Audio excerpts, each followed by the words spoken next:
Tofu sometimes gets a bad rap, and I think it's because people honestly just don't treat it right. This is some vibrant and flavorful gochujang sauce that pairs perfectly with some crispy oven-baked tofu. Stick around to see this incredible recipe because I'm sure it's gonna change your mind on tofu.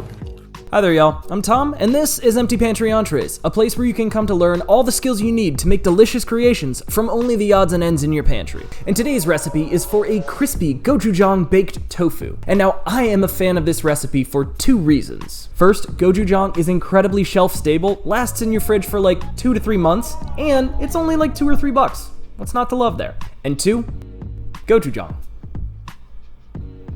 I really shouldn't have to explain it to you. Gochujang is just a gift from the gods. If you haven't tried it already, you have to try it now. This is your sign. It's tasty. But without dragging on any longer, I think it is about time for us to move on.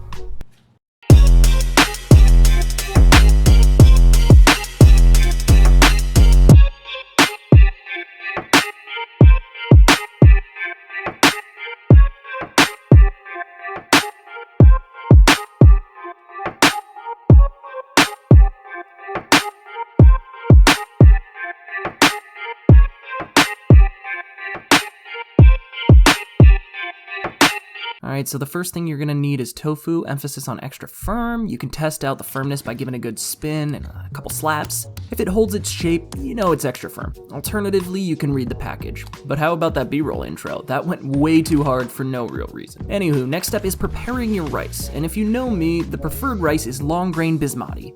In this case, about 1 cup dry is going to be added to the strainer, washed thoroughly off camera, then plopped into the rice cooker for its steam treatment. Breaking on into the tofu now, you'll first notice that it's typically packaged in water as a means of preserving it. Take that off camera and drain the liquid in the sink. Now ultimately, when it comes to tofu, texture is majorly important. Large chunks means lots of water stored internally, which in turn means they won't get crispy. This being the case, we're going to cut the tofu into 3 equal but thinner blocks. Doing this has increased the surface area by a factor of 4, which is important because more surface area means more crispy in the end product. But in order to get that crispy, we need to remove as much water as possible. Do this by surrounding your soybean slabs with paper towels, placing a cutting board on top to distribute the weight evenly, and then place a big heavy thing on top of that to let gravity press out that water. Cast iron will do just fine. Set that apparatus aside while we work on our gochujang sauce. There she is, the beautiful, sweet, and spicy Korean chili paste that instantly makes any sauce unbelievably delicious. But in terms of sauce making, you've got about 2 tablespoons of gochujang going in, followed by 1 tablespoon of light soy sauce, 2 teaspoons of garlic mince, 2 teaspoons of maple syrup, and 2 teaspoons of sesame oil.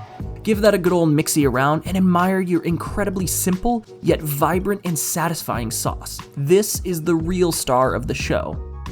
Now sideline that before you eat the whole thing with the spoon, and let's make a simple stovetop broccoli side. And nothing fancy here, just break down your head of broccoli into smaller florets. I found it's easiest to just snap them off as I go with my hands. Aim for pieces about yay big. Toss them into the mixing bowl along with 1/3 of a finely diced white onion, and the seasonings here will include a little bit of olive oil, 1 teaspoon or so of garlic mince, a smaller portion of sesame oil, and a hefty pour of black pepper.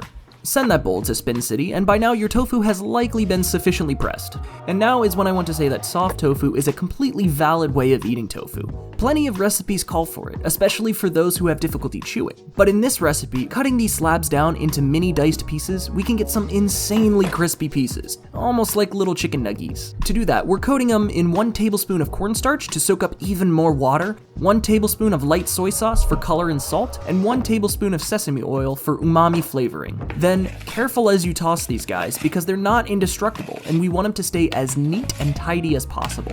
Prepare a foil-lined and greased baking sheet, then dump out your tofu nuggets, making sure they're well spaced out. Then into a 400-degree oven they go for 25 to 30 minutes to drive out as much moisture as possible, which gives us plenty of time for our stovetop broccoli. A little bit of olive oil into the pan, a bit of minced ginger over medium-high heat, and then goes in the broccoli bowl. Covering with a lid helps to trap in a bit of the steam for the broccoli too. If, like me, you forgot about the pan and let it sit for too long and some browning occurs on the bottom, toss in a few tablespoons of water to scrape it off and continue to steam. Totally planned for that all along.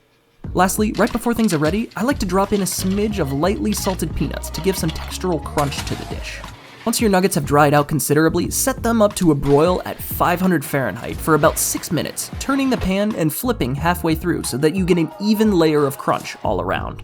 For presentation purposes, a trick that I'm fond of is filling a small container with your rice, then inverting a plate around it to create a little rice mountain. This makes a nice centerpiece for your veggies, and then ultimately your crispy tofu placed sporadically around and on top of it. Using chopsticks here shows that you really mean business. And look at that, honestly, the crispiness really does shine through.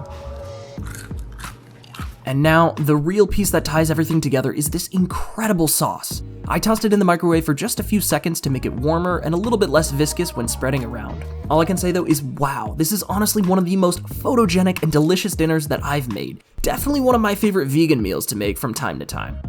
Is the texture going to be exactly the same as a deep fried chicken nugget? No. Ultimately, you gotta stop comparing vegan or vegetarian meals with meat-based meals if you're ever going to fully enjoy them. Learn how to appreciate these ingredients for what they bring to the table, not what they're lacking. In this case, tofu brings a great source of cheap protein, and if you slap this sauce on just about anything, it's gonna taste good. Let's be honest, gochujang is the real star. And with that, we've arrived at the end of another Empty Pantry episode. Thanks for watching if you stuck around until now. You're a much appreciated portion of the audience. Make sure to share this channel with your friends if you want to help the audience grow. Thanks for watching again, and I'll see you all next time.